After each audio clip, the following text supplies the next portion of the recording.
Welcome back to our Hatters Walk. Jack Wilshere's had quite a bit of praise from Luton fans so far, but against Port Vale, is that the first one he's got wrong? Was he far too defensive in his setup? We've got Lewis and Kevin back with us to give their opinion on not being able to beat a team that hadn't scored in over a month and are sitting bottom of the league. Not many fans had too much to say, which is positive this week. Gaz says he talks about us being more front-footed and starting games quickly, but that's 100% on him and his team selection this weekend. What does he expect from such a defensive selection? Far too focused on the opposition, rather what we can do. What do you think? Also coming up this week, we're talking about penalty takers. Who do you want, past or present, to score a penalty? 100% certainty. Who was the best ever to do it in a Luton shirt? We're talking about I and J as our A to Z as well. That's coming up at the end. Difficult letters this week. Let's see what the guys have got. Kevin, shall we start with you this week, please? What's your initial reaction watching that on Saturday? Don't think much different to last week's podcast where we were talking about taking one step forward, going two back. And we believe every time it's going to change. Then we tune in during the week. I think it was better to watch paint dry. And then obviously this last game was quite horrendous. The fact that we let a bottom of the log side, hasn't scored in over 9 hours in 6 league games, come and score twice in 12 minutes and pretty much dominate us, have more intensity and just look like a better team than us. I think we can be disappointed in our performance over the last week and a bit. Lewis, wholeheartedly agree.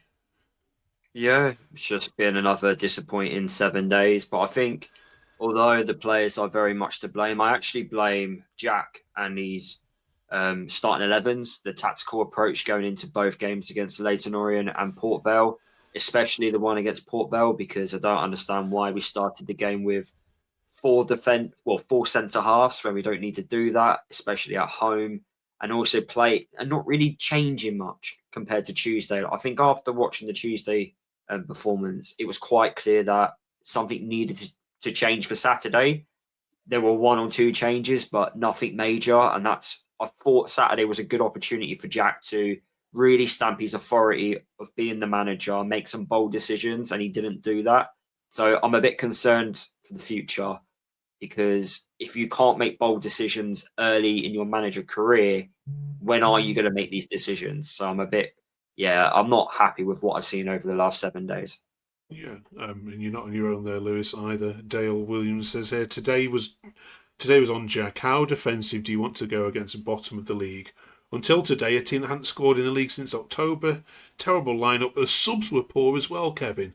How have you seen that Wells should be honest as a Nordas? Please sort yourself out. It was total rubbish. Yeah, I mean, we don't want to get on the new managers back this early, but have they got a point there? Substitutions are leaving the faithful baffled. I think Port Vale went down to 10 men within the last 11 minutes. So I think that's the only time we actually dominated. I can't put this on the reserves, the substitutes. Clark looked good coming in. Norris didn't look any worse.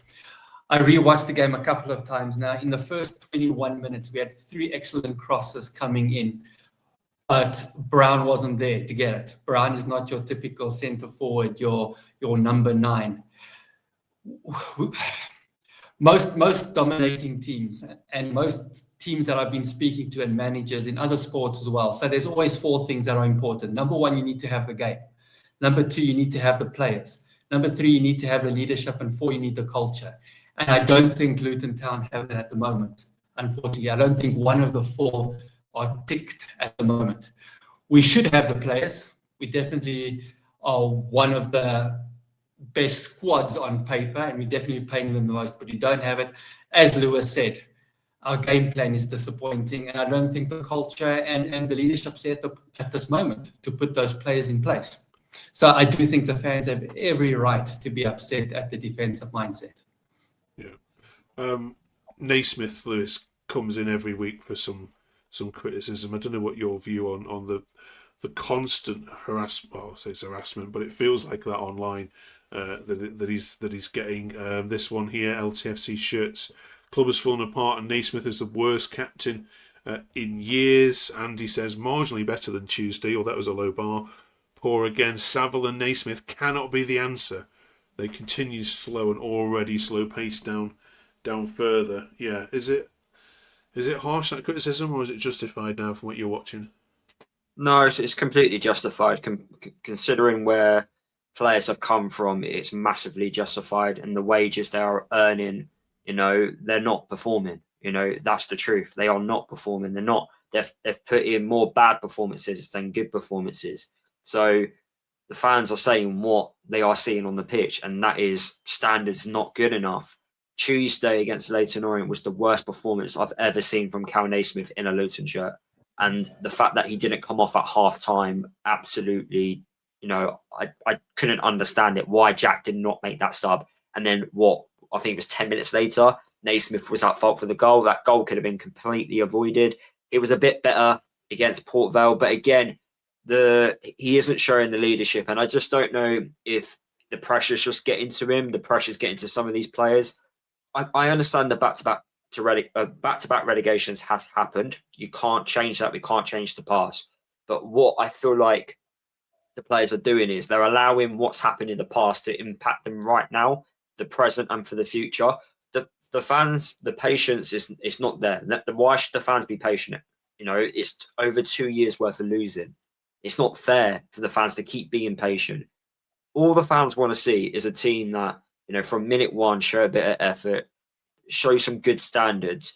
The game against Stockport away, when we won 3-0, there was hardly any moaning. There wasn't fans being frustrated about a poor pass or a mistake, because we saw good standards. We saw effort, but we haven't seen that enough this season. So I think the moaning has been justified. I don't think in all departments, in all the football departments, it's not just what we've been seeing on the pitch. I don't think the signings have been good enough. We've seen, I think, more bad signings than good signings from the summer window.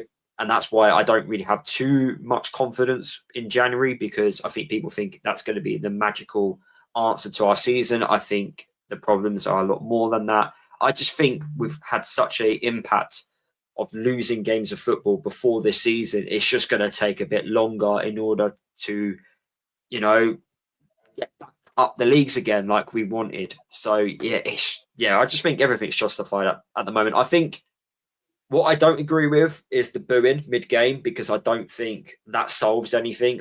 If you're a player on the pitch and you're being booed at and people are being abusive towards you online or in person, I think that's overstepping the mark, because why would then you want to put in a decent performance for someone who's calling you F, Y, and Z?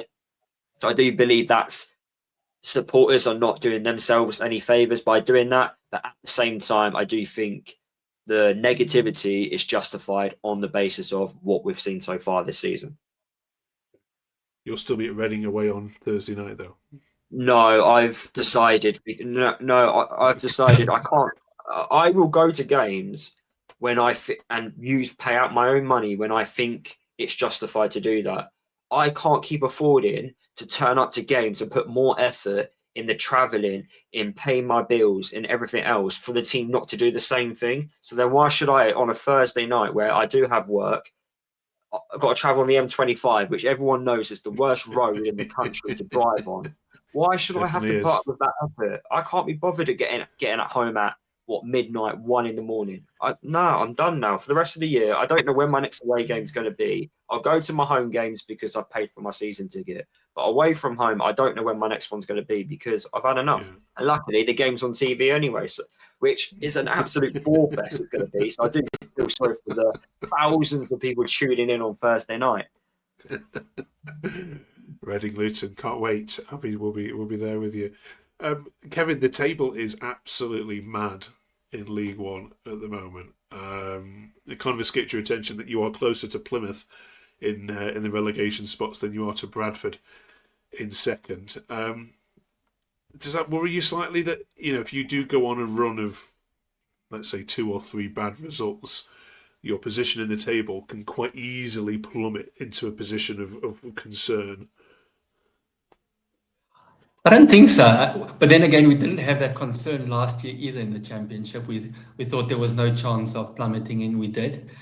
However, as Lewis said last week, it's just crazy how bad this league is. The fact that we've drawn our last 3 games, we haven't had one great performance really in terms of everything happening, and yet we're in number 7. We're 3 points behind playoffs. So with all the negativity comes a positivity that we're not the only bad team. Even though we looked shocking once again on Saturday, and I'll come back to that, we actually had more shots on target. We had more shots. I think the only stat that actually dominated was winning duels in the air. Everything else we actually dominated, which and we've said this before, if you look with your eyes, you wouldn't say so. But it is, and like Lewis has almost said every week, it's just shocking how bad this league is. And if we do not get at least into the playoffs, I think it has been a disastrous season. So no, that doesn't bother me. I do think we're still looking up. We're not looking down. And if we are looking down with the league and the money that we've got, we're in serious trouble. And that's why people like Lewis, who bleeds Luton, aren't even going anymore. Okay. Yeah, it is only 1 defeat and 6, isn't it? And yeah, unbeaten in the last 4. So we'll balance that out with all the negativity and say, get off Jack's back, please. Some of you as well. I mean, what is he? He's not even 6 weeks in the job, is he?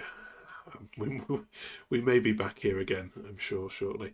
Right then, what we are talking about is penalties. There's loads of penalties been missed in this league so far this season. So we were asking, right, if I was to take your house off you and say, right, pick one player from Luton's past or present. Okay, you can have your house back, but only if they score. Which player would you pick, Kevin, from Luton's past? Be dead cert to put in the back of the net. I would pick one player. We spoke about him not long ago, just because he's bigger than life. I think if there's one player in Luton's history that you trust to do anything, it would be Mick Hartford. I think he would have the balls to want to take the ball. We spoke about this a couple of weeks ago as well, not sit waiting for someone else to take it. I believe that he would want to put the ball in the back of the net. He would definitely be my first choice. I've got a couple of other names as well, which we can get into. But I wouldn't trust anyone in the current squad to take one. But Mick Hartford would be my number one. There's a couple more contemporary ones, but I'll let Lewis go first before I give some other names. Okay. Lewis, who's your money on? The current squads, I wouldn't back any of them to score a penalty. But 2 players in more recent times. So the first player when I started watching Luton goes by the name of Jake Howells. I never saw him miss a penalty for Luton, I don't think, in person. And he took a lot of our penalties. He was very, very good from the penalty spot. And then someone who's more recent than Jake Howells is Carlton Morris. I don't think he ever missed a penalty in a Luton shirt either. And he also scored one of the penalties in the penalty shootout against Coventry. So yeah, those 2 players I'd put into the hat in being the best penalty takers I've seen for Luton. Brilliant. Kevin, are they both on your list? I agree. Carlton Morris was definitely one of mine. I think he was exceptional taking penalties, and Lewis is 100% correct. Every time he stood up and he took up, we knew the goal was going to be scored. Steve Howard wasn't too bad himself. Danny Hilton was also another person that you would probably back your house on. One of those bigger than life personalities. Yes, possibly you would doubt him, but he's never actually dropped a team before. I would put my house on someone that has that attitude, that wants the ball, that believes in himself. I would probably put my money on him, and maybe even James Collins. James Collins did miss a couple, but he was once again one of those confident players who trusted in himself, and that's what you need. Okay.